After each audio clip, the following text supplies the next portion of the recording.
العالمين والصلاة والسلام على أشرف المرسلين سيدنا وسندنا ونبينا وحبيبنا محمد آله وصحبه أجمعين. أما بعد فأعوذ بالله من الشيطان الرجيم. بسم الله الرحمن الرحيم.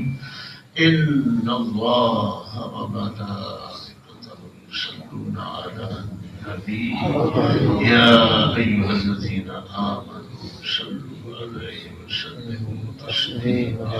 اللهم صل على سيدنا محمد خير البرية صلاة ترضيك وترضى بها عنا يا أرحم الراحمين. اللهم يا رب سيدنا محمد صل على سيدنا محمد. اللہ جل مجدہ اپنے فضل و کرم سے زہرا سلام اللہ علیہا کے بابا آپ کے والد کریم صلی اللہ علیہ وسلم کے طفیل میری اور آپ کی مغفرت مجھے آپ کو استقامت نصیب ظاہری باطنی فتنوں سے بچائے. سرکار مدینہ صلی اللہ علیہ وسلم کی ساری امت کی مغفرت، جو زندہ ہیں ان کی بھی، جو مر گئے ہیں ان کی بھی. برادران اسلام، میں ضعیف ناتوان آ جاتا ہوں کبھی کبھی. اللہ میری اور آپ کی مغفرت کرے، سیدھا راستہ دکھائے اور اسی پر گامزن رکھے. دنیا اور قیامت اچھی ہے. اولیاء کاملین عارفین باللہ تعالی کرامات کو اصل نہیں سمجھتے ہیں. اور یہ میں ضرور کہوں گا کہ بہت سی باتوں میں یہ اللہ کی اپنی شان ہے، جسے چاہے عطا کرے. اکثر جو دیکھا گیا ہے وہ جو ان پڑھ ہیں، جن کو آپ لوگ جاہل سمجھتے ہیں، جو ان پڑھ ہیں، پڑھ لکھے نہیں ہیں، وہ عشق و محبت میں کامل ہے.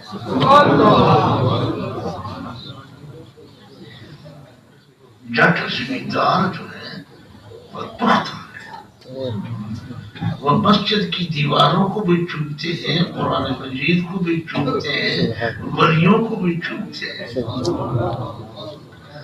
عبد الوہاب شعرانی قطب ربانی فرماتے ہیں، اپنے زمانے کی بات کرتے ہیں، 500 برس پرانی بات کرتے ہیں کہ حجاج کرام جن اونٹوں پر اور خچروں پر سوار ہو کر آتے تھے، ان خچروں اور ان اونٹوں کو لوگ چنتے تھے کہ یہ کہاں سے آ رہے ہیں، ان کی پر گرد کہاں کی پڑی ہے، ان کے پاؤں کہاں پر. مکہ مکرمہ، مدینہ منورہ، طیبہ، طاہرہ ایسی پاک سرزمین ہے کہ جو ایک پاؤں وہاں رکھے تو وہ بخش دیا جاتا ہے. لیکن رب کریم کی شان کہ ایک پاؤں نہیں، اگر 100 حج بھی کر لے تو بخشش نہیں ہوگی. یہ اللہ کے اختیار میں ہے، تمہارا میرا کوئی اختیار نہیں. غلط فہمی میں نہ رہو. اللہ ادب تعظیم کے ساتھ وہاں لے جائے، ادب تعظیم کے ساتھ واپس لائے. اور واپس جب آئے تو بھوک لے کر آئے، پیٹ بھر کے نہ آئے. اس کی بھوک موجود ہو، یعنی وہ شوق ذوق موجود ہو. اس حالت میں یہ کامل ترین ولیوں نے لکھا ہے کہ ایک شخص تھے، وہ مدینہ طیبہ طاہرہ سے نکل اجازت لے کر چلتے تھے تو وادی عقیق میں جا کر رونا شروع کر دیتے تھے، وادی عقیق سے پھر واپس آ جاتے تھے، پھر واپس آ جاتے تھے۔ ایسا حال رہا ان کا کچھ عرصہ، بالآخر میرے آقا مولا اسلام نے کرم فرما دیا، دیدار کرایا اور فرمایا تمہارا درود مجھے بہت پسند ہے، تو کہاں جا رہا؟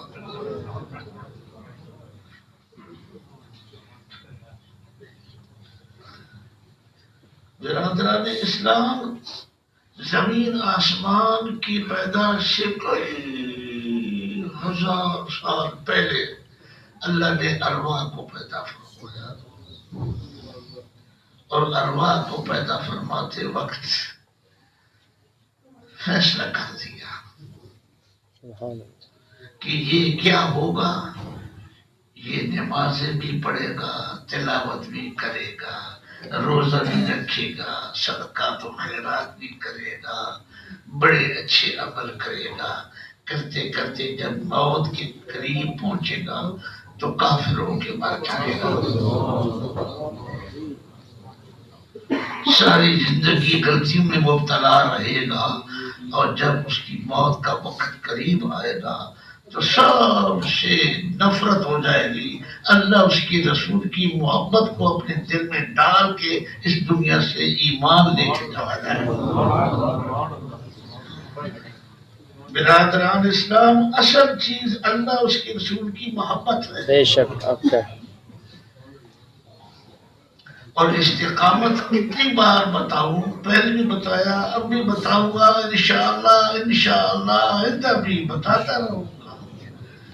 استقامت یہ ہے کہ اللہ اس کے رسول کی محبت جب نصیب ہو جائے تو اس میں نقص نہ پیدا ہو، بڑھتا جائے، آگے بڑھتا جائے۔ وَلَلْآخِرَةُ خَيْرٌ لَكَ، ایک ترجمہ یہ ہے تمہاری ہر گھڑی آنے والی پہلے سے بہتر۔ سبحان اللہ۔ اور میں کہہ چکا ہوں، آج پھر کہتا ہوں کہ میرے مالک و مولا سید المرسلین صلی اللہ علیہ وسلم اللہ پاک کی محبت میں، اس کے عشق میں ڈوب کر ترقی کرتے جا رہے ہیں ابھی تک، سبحان اللہ۔ ابھی تک، اس لیے کہ اللہ جل مجدہ کی ذات و صفات کی حد کوئی نہیں۔ بے شک اللہ تعالیٰ مجھے اور آپ کو استقامت عطا فرمائے۔ سنائی دیتا ہوں، ولی عجیب ولی مخلوق ہے، ہاں جی، لیکن ولی کامل استقامت کو اصل مانتے ہیں، وہ کرامت کو اصل نہیں مانتے، اس لیے کہ کشف و مشاہدہ بہت اونچی چیز ہے، بہت مبارک ہے، لیکن بعض ایسے گزرے ہیں اور شاید آج بھی آئندہ بھی ہوں گے کہ کشف و مشاہدہ تھوڑا سا ملتا ہے اور پھر بھی ایمان چھین لیا جاتا ہے، گمراہ ہو جاتا ہے۔ میرے مرشد کریم سیدی مرسی ابن عباس، آفتاب مہتاب ولایت کے حضور سیدی ابن حسن شاذلی نے فرمایا، ان کے بہت خلفاء تھے، تو آپ نے فرمایا مرسی ابن عباس میرا سورج کا یہ آفتاب مہتاب ہے ولایت میں۔ مرسی ابن عباس رضی اللہ تعالیٰ عنہ اسکندریہ میں آرام فرما ہے، الحمدللہ اسکندریہ میں عجیب ولی تھے۔ وہ فرماتے ہیں اللہ پاک میں تیرے کس بات کا شکریہ ادا کروں، نیکیوں کا شکریہ تم نے مجھے نیکی کی توفیق عطا فرمائی، اس کا یا اس غلطی کا جو غلطی مجھے توڑ دے، اس غلطی سے میرا دنیا سے دل ٹوٹ جائے اور تجھ سے لڑ جائے۔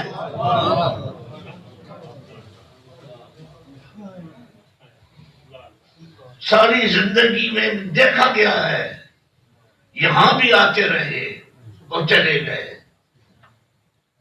دیکھا گیا کو نفل پڑھ کے یا کوئی ذکر کر کے تکبر غرور کرتے ہیں۔ میرے برابر کون ہے؟ میں تو بہت اونچا ہوں۔ اللہ پناہ دے نفس اور شیطان کے خلاف ہے۔ آمین آمین۔ اس میں استقامت بالکل نہیں ہے۔ استقامت میں تواضع اور عاجزی اور محبت ہے۔ ایک ولی جو کہ محمد تھے، ہمارے پاکستان کے، میں نے ان کے ساتھ کئی حج کیے ہیں، ملتے رہے، اور تقریباً وہ ہر سال جاتے تھے، رمضان شریف میں بھی اور حج کے ایام میں بھی۔ اگر رمضان شریف میں نہ جائے تو حج پر ضرور جاتے تھے، اور اس حالت میں بھی گئے ہیں جس وقت ویل چیئر پر بیٹھتے تھے، چل نہیں سکتے تھے، کھڑے نہیں ہو سکتے تھے۔ پھر یہاں اسی مسجد میں ایک شخص نماز میں کئی سال نماز پڑھتا رہا، اس کو اپنا خادم بنا کے لے گئے، اور وہ خوش قسمت سعادت مند ان کا ویل چلاتا تھا، ان کو طواف کراتے تھے، زیارت کراتے تھے۔ جس وقت تھوڑا سا چلتے تھے تو میری طاق میں کھڑے ہو گئے۔ میرا ایک شوق رہتا تھا، جس وقت میرے اندر جان تھی، اب تو میں کہیں جانے کے قابل نہیں رہا، اللہ مجھے معاف کر دے اور میری اس تکلیف کی تو قبول کر لے، اس کی تو معاف کر دے۔ میں جبل رحمت پر جانے کا زیادہ شوق رکھتا تھا۔ یہ حکم ہے کہ ظہر اور عصر کی نماز پڑھ کر اور اللہ کریم جل مجدہ کی بارگاہ میں فریادیں کر کے پھر اگر جبل رحمت پر چلے جاؤ تو زیادہ اچھا ہے۔ وہاں پہنچ کے پہاڑ کی چوٹی پر آپ نے کہیں دیکھا ہوگا، اکثر دیکھتے ہیں ٹی وی میں، جو جا چکے ان کو تو معلوم ہے، جو نہیں ابھی تک ہے انہوں نے بھی دیکھا ہوگا، ایک بتی لگی ہوئی ہے پہاڑ کی چوٹی پر۔ وہ جگہ ہے میرے اور آپ کے آقا و مولا صلی اللہ علیہ وسلم کے کھڑا ہونے کی۔ مصطفیٰ صلی اللہ علیہ وسلم وہاں کھڑے ہو کر اپنی امت کے لیے وہ کچھ مانگا جو کسی امت کو نہیں مل سکا، اور رو رو کے مانگا پھر بچ گئی۔ وہ آپ صلی اللہ علیہ وسلم کی اقامت کی جگہ ہے، تو میں شوق سے وہاں جاتا تھا،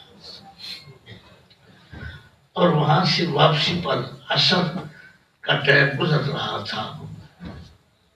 میں عرفات کے میدان کے باہر سے ایک سڑک آتی تھی، اس سڑک پر بالکل باہر سے واپسی کی میں نے، اور یہ اس ارادے سے کہ مسجد نمرہ کے پاس مغرب کرنے کے بعد پھر چل کر مزدلفہ جاؤں گا۔ ہم چلتے تھے جاتا تھا۔ میں جب مسجد نمرہ کے قریب پہنچا تو ایک ریت کے ٹیلے پر اکیلا بزرگ دور سے دیکھا کہ ایک بزرگ کھڑا ہے اکیلا۔ جب میں قریب پہنچا تو میں نے تو پہچان لیا، یہ تو سید طاہر شاہ صاحب، سید بادشاہ۔ وہ میری مشاہدے سے معلوم تھا کہ میں کہاں سے چلا ہوں اور کس طرف سے آ رہا ہوں، یہ آپ کو معلوم ہونا چاہیے۔ جیسے کہ میں قریب ہو کر قدموشی کی تو فرمایا میں تیری انتظار میں کھڑا اور مجھے نصیحتیں شروع کر دی، نصیحتیں شروع کر دی۔ فرمایا تو ٹھیک جا رہا ہے، بہت اچھا ہے، ٹھیک ہے، اللہ کا ذکر کرتا ہے، اس میں زیادہ کر، لیکن ایک بات یاد رکھ کہ اصل چیز استقامت ہے۔ اللہ تعالیٰ کا فضل و کرم نصیب ہو تجھے، اصل استقامت ہے، استقامت نصیب اگر نہیں تو کوئی فائدہ نہیں۔ اللہ پاک مجھے بھی استقامت عطا کرے اور آپ کو بھی استقامت عطا کرے، اس لیے کہ قرآن مجید میں ہے اعوذ باللہ من الشیطان الرجیم بسم اللہ الرحمن الرحیم وَمَن يَعْشُ عَن ذِكْرِ الرَّحْمَنِ نُقَيِّضْ لَهُ شَيْطَانًا فَهُوَ لَهُ قَرِينٌ۔ جو اللہ کریم جل مجدہ کے ذکر سے اندھا ہو جائے، یہ ایک طرف، یعنی اللہ کا ذکر نہ کرے، جب ذکر کرنا چاہے تو نہ کر سکے، یہ ایک تجربہ ہے۔ دوسرا یہ ہے کہ اپنی زبان سے کثرت سے ذکر کرے، خوب ذکر کرے، تو ہم اس کے اوپر ایک شیطان مسلط کر دیتے ہیں، کیونکہ اس کے دل نے نہیں پڑھا ہے، زبان نے ذکر کیا ہے، دل نے ابھی تک نہیں پڑھا، دل نے ذکر نہیں کیا، دل متوجہ نہیں ہوا ابھی تک۔ نقید لہو شیطانا، ہم اس پر ایک شیطان مسلط کرتے ہیں، وہ شیطان ہر وقت اس کے ساتھ رہتا ہے۔ اللہ تعالیٰ شیطان اور نفس کی شر سے مجھے بھی چھڑائے، آپ کو بھی چھڑائے۔ بائیں طرف ہر آدمی کے ساتھ شیطان مسلط ہے، لیکن یہ اللہ پاک کا ذکر مبارک ایسا ہے کہ جب دل سے قبول ہو جائے، دل سے پڑھے قبول ہو جائے، وہ بھاگ جاتا ہے، وہ قریب نہیں آتا، وہ اسے خود ڈر لگتا ہے کہ میں جل نہ جاؤں، مر نہ جاؤں، اور مر جاتا ہے۔ اور آپ کو معلوم ہے نا، آپ نے یہ سنا ہے بہت اور پڑھا بھی ہے، پڑھے لکھے بھی بیٹھے ہیں کہ سرکار مدینہ صلی اللہ علیہ وسلم سے صحابہ نے عرض کیا حبیب اللہ آپ کے ساتھ بھی ہے، فرمایا مجھ پر تو ایمان آ چکا ہے۔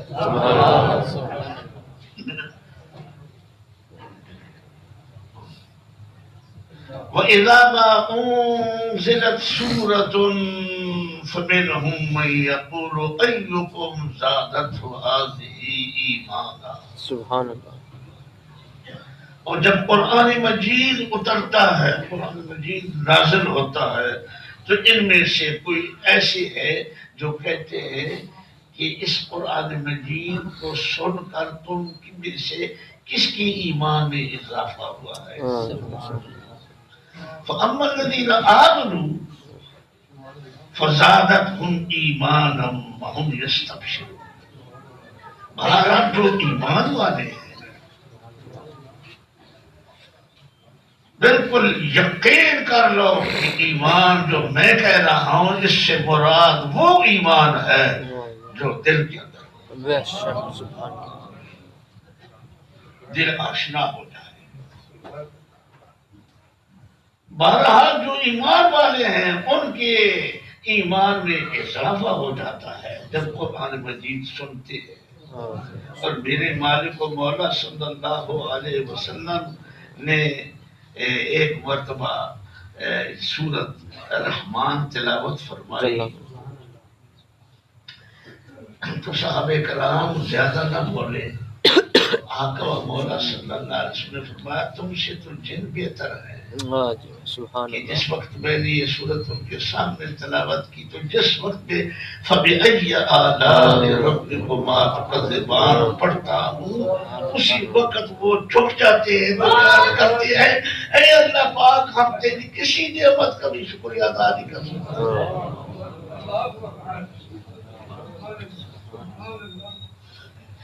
جو ایمان والے ہیں ان کی ایمان میں اضافہ ہوتا ہے اور انہیں خوشخبری نصیب ہوتی ہے، وہ خوش ہو جاتے ہیں۔